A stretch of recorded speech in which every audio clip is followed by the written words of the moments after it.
The Mud Peddlers, a podcast where two nerdy ceramic artists share the behind-the-scenes of their worlds of clay. We're your hosts, Lindsey M Dillon. And I am Donte of Earth Nation. Today we're going to be talking about the progression of our art, kind of thinking about different styles that we've explored, and then how our business has progressed. And we're going to get specific with you guys. Yeah, because we all started somewhere. And I feel like the lucky of us have been able to start in a classroom with like a teacher or a master behind us.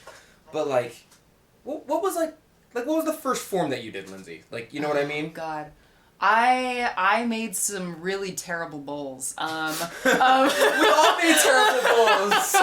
I think, okay, so one of the first ones I remember making was, because I'm the little, like, nerd that I am, I made a bowl with the Dark Brotherhood summoning phrase on the outside of it. Of course I did. You fucking nerd. But it was funny, so like I didn't realize how glaze worked at the time, so I spent like hours like carving in the individual letters, and then of course when I got fired, like everything just smooshed together because I was working with glaze and not like underglaze or I put slip. black over it. Oh. Yeah. It's like it should work this way, but no. Yes, I made a lot of really terrible bowls, a lot of nerdy shit. And I was very lucky because when I was in high school, the first semester that I took ceramics, I mean, the teacher was already, like, pretty laid back. Yeah. But then I had a friend who was in a grade above me who actually knew how to do wheel throwing. Yeah. And she was like, okay, Lindsey, like, I know that the teacher doesn't really have time to, like, teach everybody in the class this, but, like, let me give you a little bit of help. So she was actually the one who first helped me, like, learn how to throw on the wheel before I started. Yeah. There's always one, isn't there? Yes. There's always one senpai in the class who's Thank you, Melina. Let me show you how to get it done. Yeah. You know how you can't get right curves? Let me show you how to work this rib right here. Oh my god, that rib though. Yeah. It'll save your life, I tell you. So what about you? What were the first forms that you made? Well, the way that I learned was very progressionary, right? So my teacher, Yoshio Taylor, bless his soul. He ain't dead. I'm just saying bless his soul. He had a progression for the classroom for very specific reasons in the same way that I teach on my YouTube channel. Mm-hmm. So he was like, look, you're going to learn how to center, you're going to learn how to open the well, you're going to learn how to even your clay out, you're going to learn beehive form, volcano form, you're going to learn how to cone up and down, you're going to learn how to pull a wall, but he made it very simple in the way that, like, he would also have us get 5 pounds of clay because it's kind of like tactilely what you kind of need when you're a beginner. Yeah. To get a hold on the size of the clay. Yeah. And then as you get better, you can go down to 1-2 pounds. It's a little easier to morph. But when he did, he was like, make a cylinder. And much like the cups that we have in our hands right now. Yeah. You make a cylinder, that's what a cup is. After you trim a cylinder, you have officially made a cup. Yay! Right? Yeah. And that's kind of your first step into pottery. So, and then we learned how to make a bowl. Yeah. And that was kind of the step that, like, okay, you're taking that cup, you're taking that cylinder, because most shapes start off from the cylinder form. That's why you learn how to pull that first. Yeah. And you're learning to stretch the clay body. Mm-hmm. And that's, I learned to make those forms first because they were progressionary to the next step. Yeah. Much in the way that you kind of have to learn how to make a cup before you make a mug. Because making a mug is a cup with a handle, and that step is to teach you how to attach clay. Yeah. That's all that step is for, really, if you're in that progression. Yeah. So and also figuring out, like, drying times and things like I feel like when you're first working on handles, you learn really quickly that, like, if clay gets too dry, it's gonna crack. Because, like, if you try and bend that handle, it's like, oh no. It's gonna break. It's gonna break. Dude, I still deal with that sometimes, like... I'll not realize how dry certain pieces become, and I try and, like, work it to get it to fit the mug, and it's like, well, that's why you make extras when you pull a handle. That is not your fault, Lindsey. The weather in California is straight butt. Oh my god. It was 105, like, 5 days ago, and it's, like, 83 right now. It's confusing. It's very difficult for managing, like I miss the It's not winter. Even summer. It's not, God, I know. Well, technically it's June now, but, like... It got up into the hundreds in, like, the end of May, but, oh, God. Anyway, yeah, it's just, it's rough. So, okay, I'll punch the sun in the face. That would burn your hand, Donte. Do not do that. Yeah, you're right. Yeah, it hurts. I tried one time, and then, like, I had to grow a new one. It took a couple weeks, though. Took a couple weeks, though. So, after you've, like, kind of got some of the basic forms, like, how did you decide that you wanted to work with, like, larger forms? Because I think that's one of the things that I'm always, like, very impressed with your work is that, you make you make the cups, the bowls, you know, things that are kind of smaller, like items that are more easy Functional to stuff. yeah, functional work. Yeah. Yeah. So how, like, what is it about the larger forms that interested you when you were like learning to work with clay? He made fun of me. Yeah. He made so He as being who? Yoshio. Oh yeah. He Yeah. made so as I was saying earlier, I'm the kind of person that like I kind of want to conquer or at least explore the thing that like not hurt me, but like people may, like if somebody's like you can't run very fast because you're 200 pounds, I'd be like I'll show you. You know what I mean? And it's I know it's like 101 child psychology, but I would make stuff that he'd be impressed with, and then he'd be like, oh, that's very nice, Tim, and he kept calling me Tim. What? For like a week straight. And after a while, I was like, why do you call me Tim? He goes, because everything's tiny. Oh my god. Tiny Tim. Yeah. Oh! And I think after that, I started making larger stuff. But again, as we said in the previous podcast, he realized that, like, you're the kind of person that, like, negative reinforcement makes you want to prove me wrong. You don't need positive reinforcement. For sure, everyone learns differently. For sure, everyone kind of does. But, like, a little bit of negative reinforcement goes a long way for a stubborn goat like myself.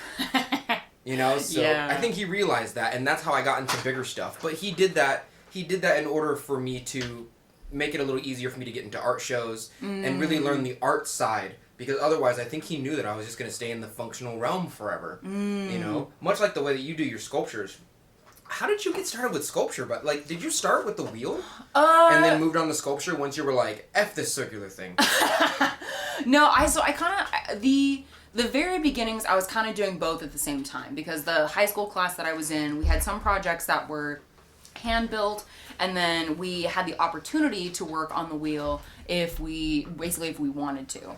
And again, I had Melina to help me out with working on the wheel, but I started doing both, but like what made me want to pursue ceramics as a career was sculpture. Right. And that's because I have basically been making creatures all of my life. Like when I was like in elementary school, I had a cousin who lived in Kansas who is now he does the concept art and character design for like video games. Yeah. And he and I were pen pals for a while, and I would send him my little doodles of the creatures I would make, and then he would redraw them in his style and send them back to me. And that's cute. It was so freaking. That's it was cute. Adorable. Joey was awesome. But yeah, we so we always did that, and I always loved, you know, creature movies. It's just, I don't know, for some reason it's like I've always been drawn to monsters, and I wanted to make them, and it's like it sounds kind of like weird or like over dramatic to say, but like I always kind of like the idea that like these creatures, these things that I sculpt exist in another realm, and I'm just like the translator giving them form in this world. You are the god of your own universe. Yes. Except I don't want to be a god. I just want to be the translator. I want to be the gateway, the epic gateway, bringing cool shit into this world. No, I completely understand. I like to think that, and this might be a little off topic, I like to think the same about video games. Yeah. How like developers, which by the way, if you are an artist and you make clay things in CGI and forms that Lindsey was talking about, you draw them down, you are just as much of an integral part of a video game platform as any other artist. Like, I just want to make that clear that, like, if you like a show or a video game, please realize that was an artist that made the high majority of those images. Yes. I feel like in that realm, they don't get any credit or enough credit, you know? Yeah. But, I always like to think that, like, when a team gets together and creates a world much like a video game, the thought, the energy that they send out into the universe would somehow make the possibility of that dimension being existent. Yeah. You know? Yeah. And, like, I know there's no facts to prove it. But it just makes me happy to think that, like, my character is out there, is yopping people in the head. Oh my god. I feel bad if my Sims characters actually exist, because I do some really, really evil things to my Sims characters. Yo, but, you know. You guys are messed up with the Sims. Oh my gosh, I love it. I love it. Yeah. So that's that world creature creation is what got me into sculptures. One of the things I wanted to talk about on this episode is like some of the specifics of how your business grew, because I think like between the last episode that we've done and the other interviews that you've done, you've talked kind of in broad strokes about how your business developed. And I remember being so frustrated when I was just beginning to make ceramics more of my full-time job, or even like when I graduated college and I was like, okay, how do people actually do this? Right. It was frustrating not having certain really specific information. Like, okay, like when you were in this experimental phase of your art, like, did you have a part-time job? How did you navigate where you lived? Like, did you have housemates? Did you have, like, how did you navigate rent? Like, how do you choose what? Like, if you stay in the same city or if you move for, like, how did you navigate the early stages of your reach into this field? So I'd like to start by saying that I think a lot of people usually go to school for ceramic artwork, they find out they like it, and then they end up, when they leave that area, either going to classes or going to a studio, right? And that's kind of my case, except from not so much anymore, but I definitely was a below class boy. Like, I lived in a place called North Highlands in Sacramento at the time, where I was lucky enough to be next to a place called Alpha Fired Arts. And Yoshio at the time was like, hey, you've been here for about 3 or 4 years. I want you to kind of go off on your own experiment.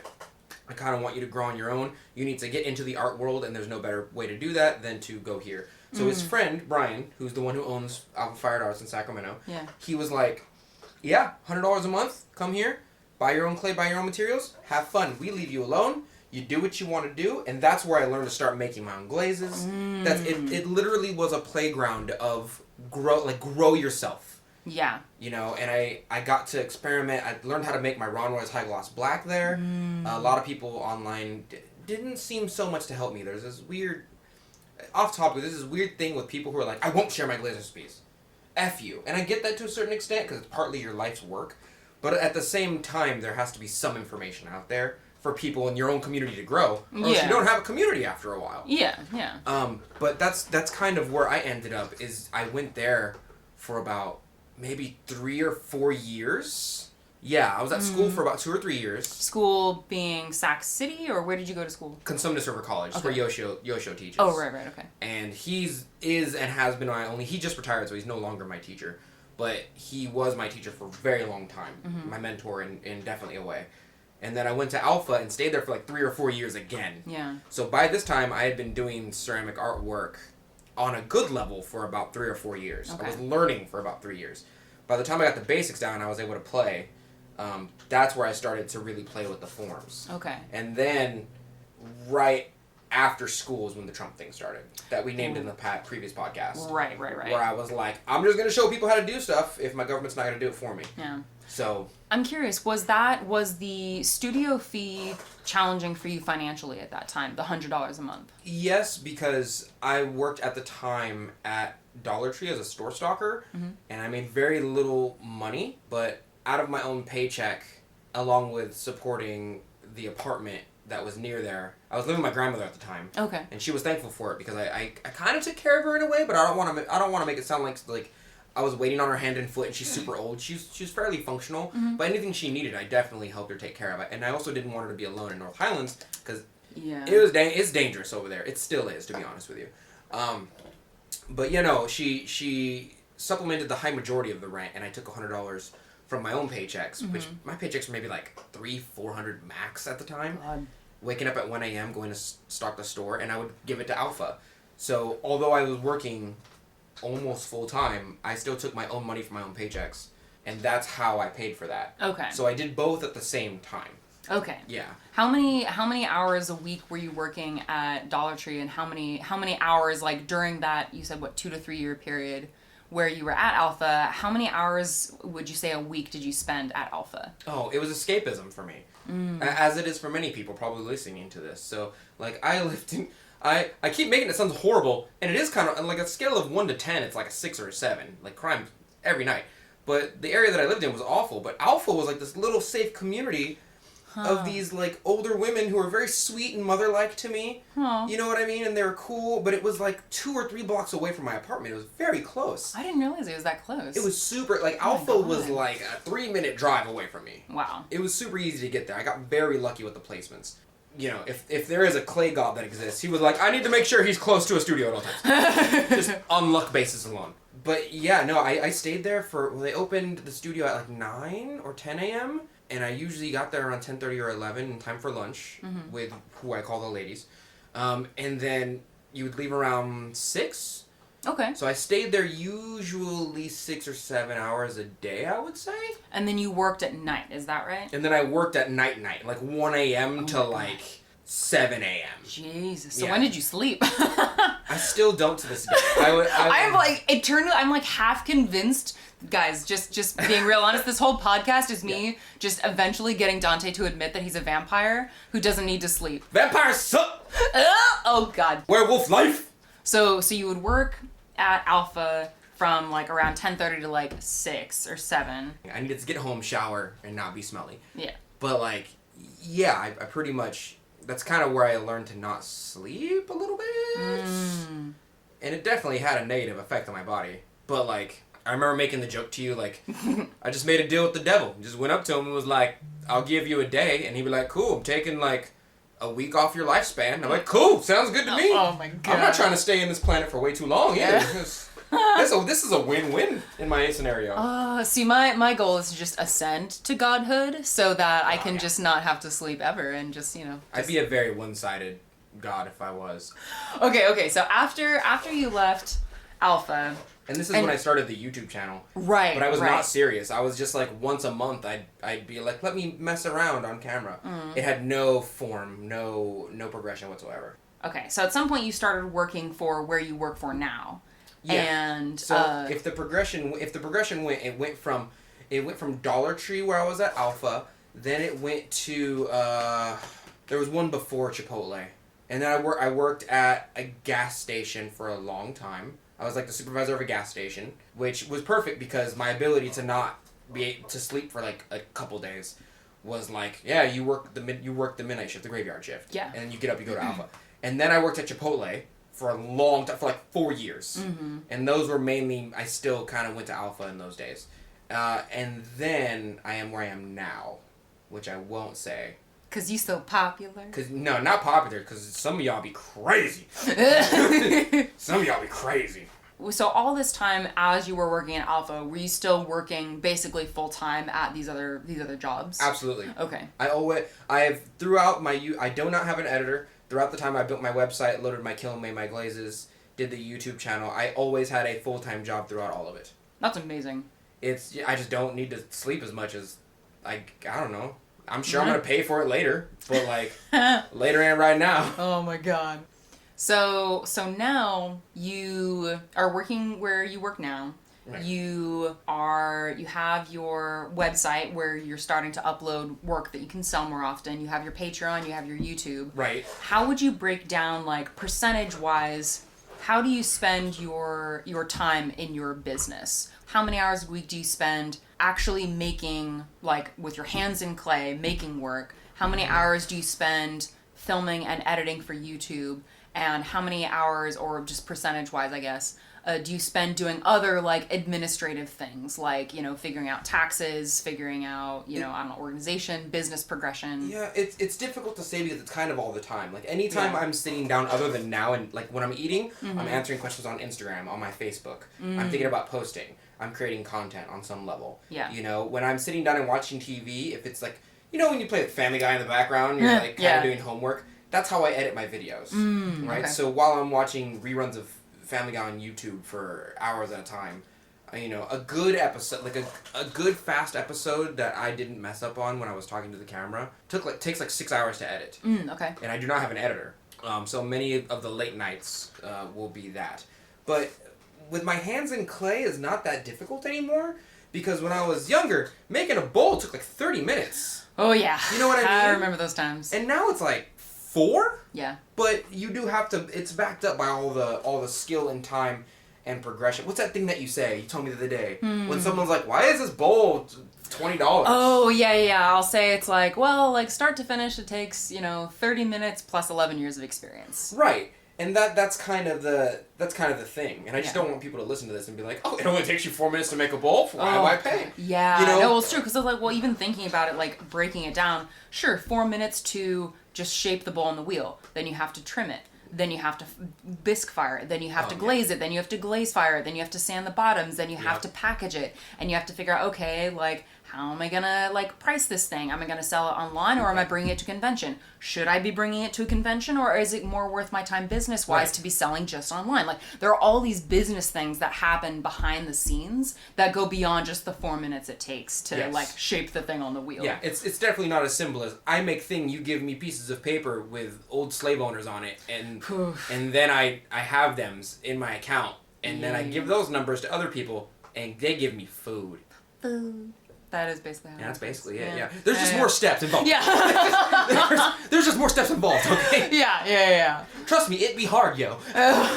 Yeah, and my progression was very non-linear, but like how did you do yours? Because like your progression seemed way more thought out than mine was. Mine seemed like I was doing a thing until people demanded more of the thing. And then I was not forced to, but heavily incentivized to do more of it. Like, my website just opened up after, like, 3 years of YouTube. Amazing. Like, considering that you have went so long. They wouldn't leave me alone until I opened up a website.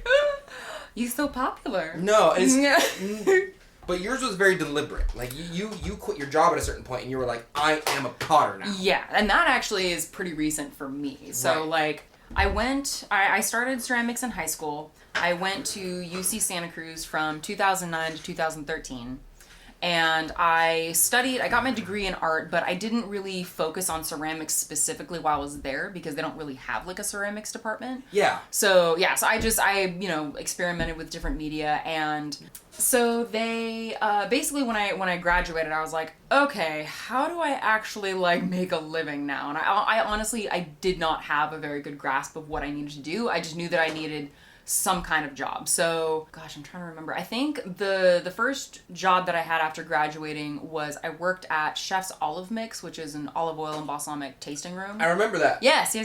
So I worked there for, I don't know, between when I first started working there, because I worked there basically off and on for like 3 years. Right. I was working between, like, I think I started working like about 35 hours a week. And then by the time I was let go, I was only working like maybe 10 to 15 hours a week. But yeah, so while I was working at Chef's Olive Mix, I had begun taking classes at Sacramento City College, which was basically kind of just as a continuing education because I was not used to not being in school. So I was like, okay, like I want to focus more on ceramics, but I feel like I still need to learn so much more. So I started taking classes there, and probably I'm thinking I spent maybe like 10 hours a week there. Again, it's hard to remember, but like during that time while I was working at Chef's Olive Mix, that's about the time spread. When I ran out of classes that I could take, because you will. Because you definitely will. You definitely will. In my school, there was a progression, and once you got past advanced, you could do like an independent study. Independent. Yeah. But after like 2 years of that, the school was like, you have to leave. Yeah. You have to go and be a person by yourself. Like, and I was lucky too because they, like, even though I stopped enrolling in classes, I was able to be there as a volunteer. Yes. And that's actually where I learned more of the technical side of ceramics because by this time I had been working in clay for, a few years, but I had never made a glaze.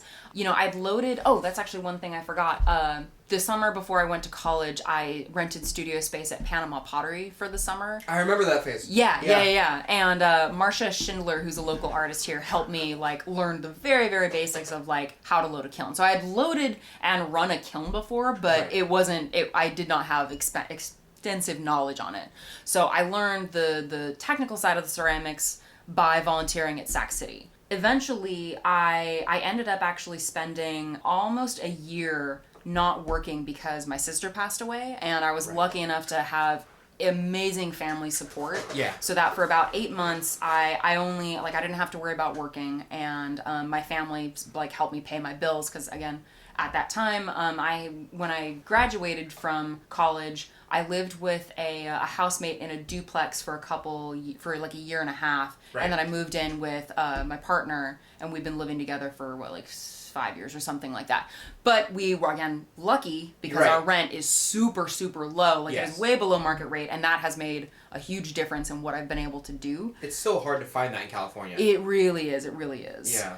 Anyway, I'll go into that a little bit more in a second, but basically, during those 8 months where I wasn't working, I was spending more time at Sac City, and then began the process of converting my family's garage into a studio space. it started out with just like a what is it, like a 3x6 like pop-up table in the corner. Yeah. And then I've slowly been able to expand it more. Take territory, Lindsey. I do. What can I say? I'm just like, I just accumulate resources and build things. That's what I try to do. That's what I try and do too. Yeah. I have the garage at my house, but like over time I've been trying to slowly ask my family, like, do we need these 2 beds in the garage? They're full beds. We all have our beds. We all sleep in our own beds. I mean, that's when you sleep. Why we got extra beds?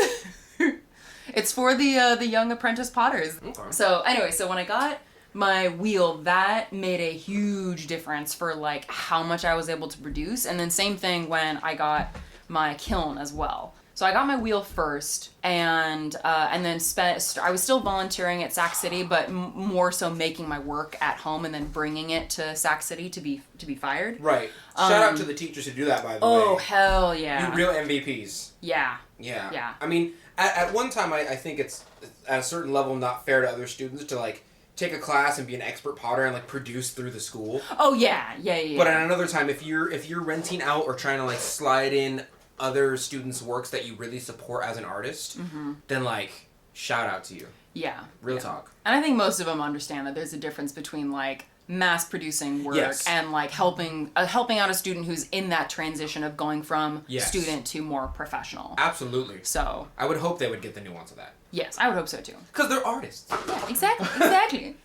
So after, or when I started working again, part of the reason I ended up choosing Chocolate Fish Coffee Roasters to work is I had never, like, I wanted to know more about what functional ceramics go through in a cafe environment, because at that time I low-key was like, hey, maybe one day I'll like get to make serveware for a cafe. And then of course, 2 years later, I got to work with Insight, which was amazing. Have you guys listened to the other episodes of the podcast where Lindsey, I'm spinning in my chair, where Lindsey has her work inside of a cafe? Inside 2 cafes. Inside 2 cafes? Yeah, get sucked on.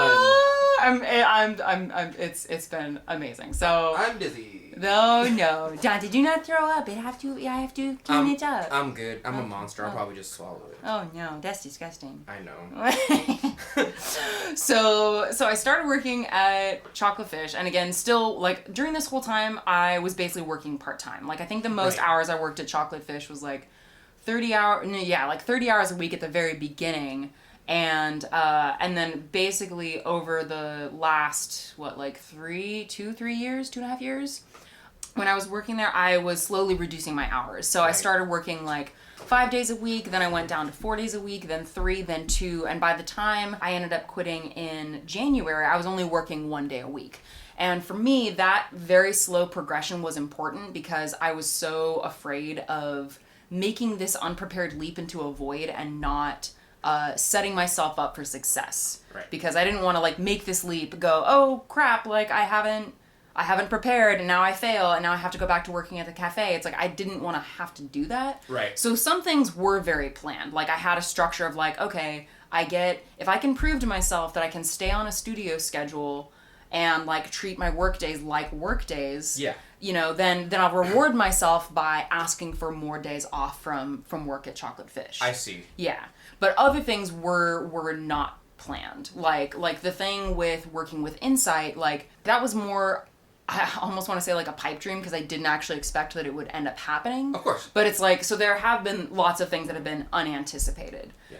And, and while all of this is going on, I started going to conventions more. So I started selling at like Curtis Fest, which is a small summer pop-up market. Then I did Sinister Creature Con, started doing SAC Anime. I've done Fanime a couple of times.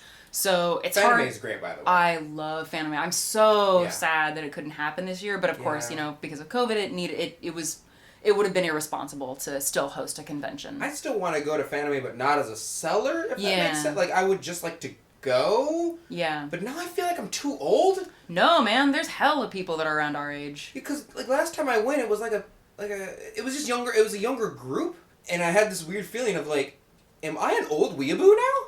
I mean, that doesn't mean you can't go to a convention. That's I'm an old weeaboo too, bro. Like, yeah, that's fair. You're good. Like, what is this weird giant weeb with a military haircut doing with Naruto clothes on? I would say as far as my progression went, it went from me being, and if you listen to the previous podcast, you'll know, it went from me being heartbroken to finding a passion for clay, to taking all the classes underneath Yoshio Taylor, to the point where at the end of that, he was like, you need to grow. You have a skill that I want to nurture in you. And then after that, the Trump thing happened. Yeah. Right? And then after that, I was angry at my own government for defunding art programs, taxpayer programs. And then I found out I would do it myself, and I've slowly gotten better at editing and making videos, and following some of the same progression that Yoshio laid down in his classrooms. I mirror a lot of it, but I think the one turning point is that I'm good at explaining things to people who don't get it physically or naturally yet. They're not like savants at it, because I was horrible, right? So I think I've got a certain skill, not for teaching, but instead for explaining things as if, like, here's the key to the thing that you were looking for. Yeah. You know what I mean? Like, oh, you've been trying to do this? Think about it this way instead. And usually people are like, oh, that one little bit is what I've been missing. Yeah. You know? Yeah. And it went from there to where we are now at a bunch of YouTube and online stuff. But only recently I opened my website because people would be like, you helped me so much, you helped me pass my class. Everything I learned is either from you or online sources. I want to buy a piece of your work. Yeah. And so after a while, I was like, fine, I'll open up a website. Luckily for me, the COVID thing had like just opened when I opened my website. Yeah. So people were like, dude, we don't have a physical place to buy.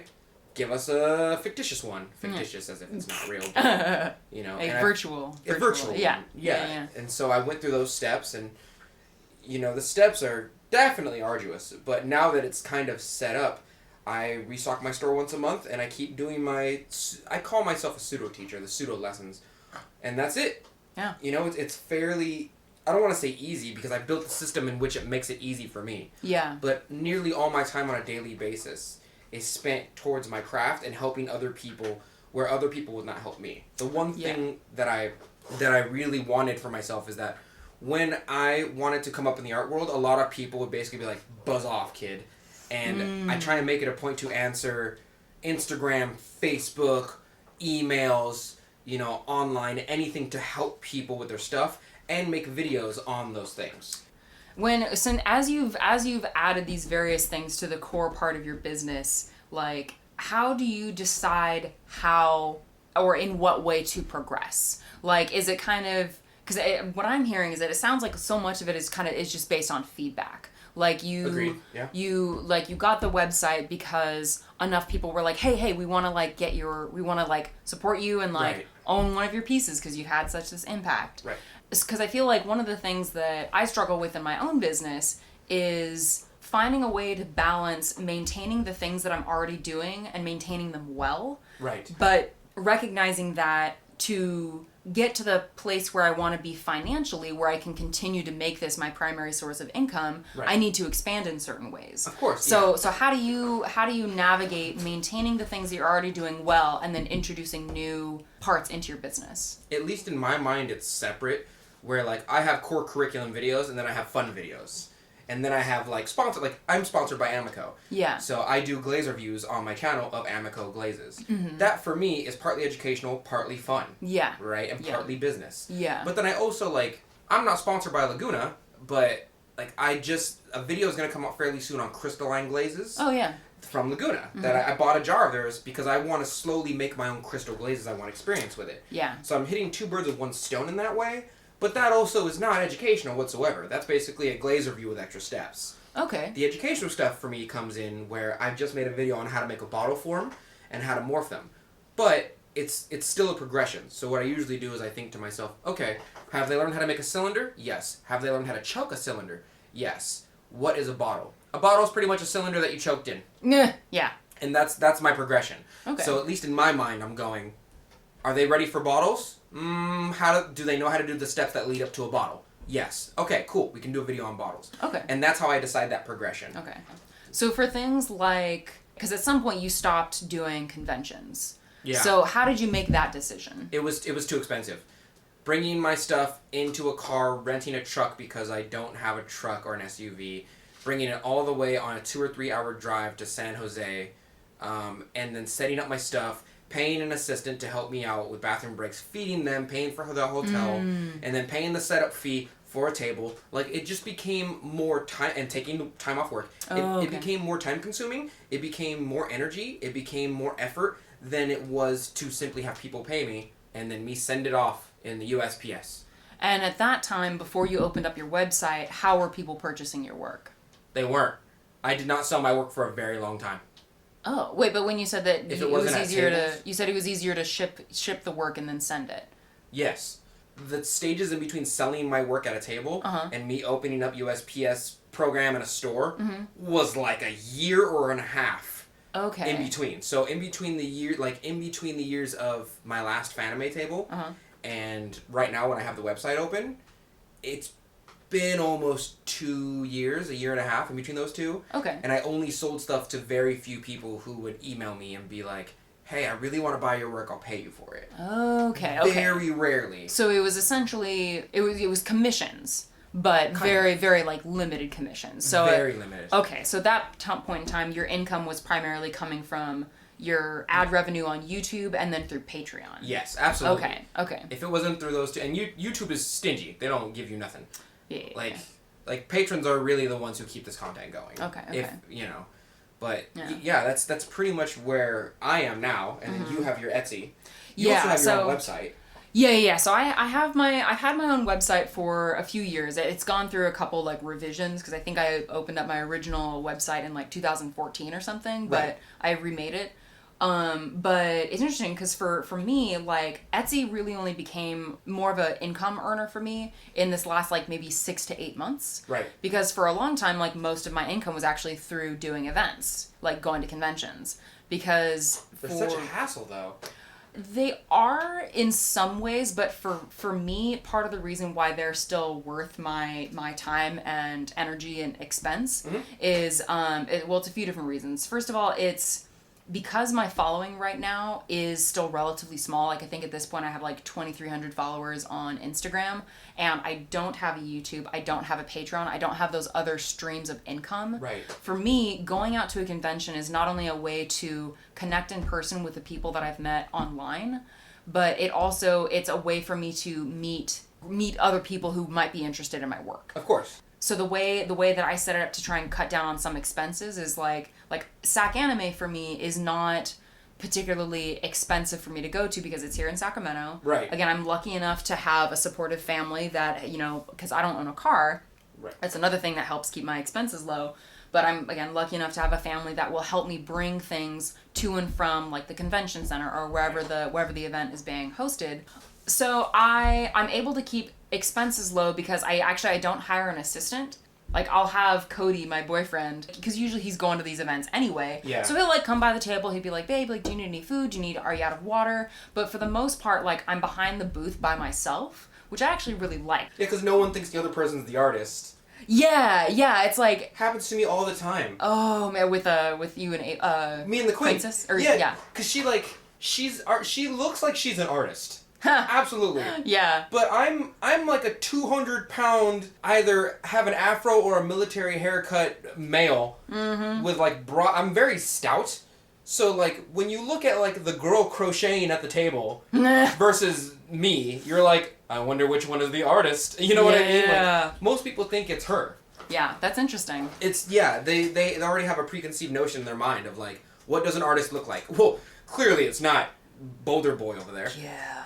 I think one of the things I enjoy so much is like when people see my sculptures, they often seem surprised that it's me who's made them. They're so amazing. Thank you. I love them. But it's interesting because it's like, again, like we associate different styles of artwork with like different genders or different like representations of like who this person is. But that's a whole other episode. Yeah, but I find ways, at least right now, to like the expenses that I put forth to do tabling events are vastly made up by how much I earn at those events. Yes. So for me, that balance still works. And that's kind of where we are now. You have an Etsy, I have a website. We're starting the podcast clearly with you, and then I have YouTube, and we're just Patreon. And we're kind of a little team right now. Yeah. And that's it for today. Thank you for listening to The Mud Peddlers with Lindsey M Dillon and Donte of Earth Nation. Want to say hi and see what Donte and I are working on in our studios? Check out the show notes for links to our websites and social media below. You can find me at lindseymdillon.com. That's LINDSEY, M as in monster, DILLON.com, and on Etsy, Instagram, and Facebook at Lindsey M Dillon. And you can find me at Earth Nation Ceramics. It's spelled exactly how you think it's spelled, but you can also find me on my Facebook fan page and Instagram at the same name at Earth Nation Ceramics. If you enjoyed hanging out with us today, or you have a question or topic you'd like us to discuss, take a second to rate and review the Mud Peddlers in Apple Podcasts. It helps our podcast reach new listeners, and we really appreciate the feedback. Thanks again, and we'll catch you next time.